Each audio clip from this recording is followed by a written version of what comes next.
নমস্কাৰ, ମୁଁ ডক্টৰ সাকিৰ আহমেদ। ମୁଁ Rheuma Care Bhubaneswar main rheumatology consultant আৰু কিমছ হস্পিটালৰ ৰিমেটলজিৰ প্রফেসর।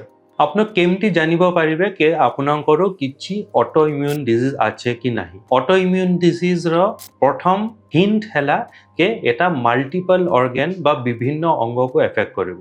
যদি আপনার থাইরয়েড প্রবলেম আছে, থাইরয়েড প্রবলেম সঙ্গে রক্তহীনতা, এনিমিয়া, ব্লাডটা কমি যাইছে, সেটা প্রথম লক্ষণ রহিব পারে কি আপনার কিছু অটো ইমিউন ডিজিজ আছে। যদি আপনার কনস্ট্যান্ট জ্বর রয়েছে 2 মাস 3 মাস, নর্মাল ইনফেকশন রহিলে, ভাইরাল ইনফেকশন রহিলে বি ম্যাক্সিমাম গোটে মাস ভিতরে জ্বর খতম হয়ে যাব কথা। পিছে যদি জ্বরটা কন্টিনিউ রয়েছে, তার সঙ্গে পাটির ঘা, স্কিন র্যাশ, খরারে গলে সে জ্বলা পোড়া হয়ে সেমটি কিছু সিমটম আছে, সেটা বি অটো ইমিউন ডিজিজ রহিব পারে। আর মোস্ট কমনলি যদি আপনার সিমটম সঙ্গে আর্থ্রাইটিস রয়েছে, জয়েন্ট পেইন, জয়েন্ট সোয়েলিং, সে সব ভি ইনডাইরেক্ট এভিডেন্স কে আপনার ডিজিজ অটো ইমিউন রহিব পারে। অটো ইমিউনিটি পাই বিভিন্ন টেস্ট আছে, পিছে গোটে টেস্ট করিকে আপনার কেবে ভি জানিব পারিবেনি কি সেটা অটো ইমিউন ডিজিজ কি নাই। মোস্ট কমনলি টেস্ট করা যায় ইএনএ। ইএনএ নর্মাল লোকৰ ভি পজিটিভ আসিব পারে। তো জাস্ট গোটে সিমটম বা গোটে টেস্ট দেখিকে আপনার নিজে কনক্লুড করন্তু নি কি আপনার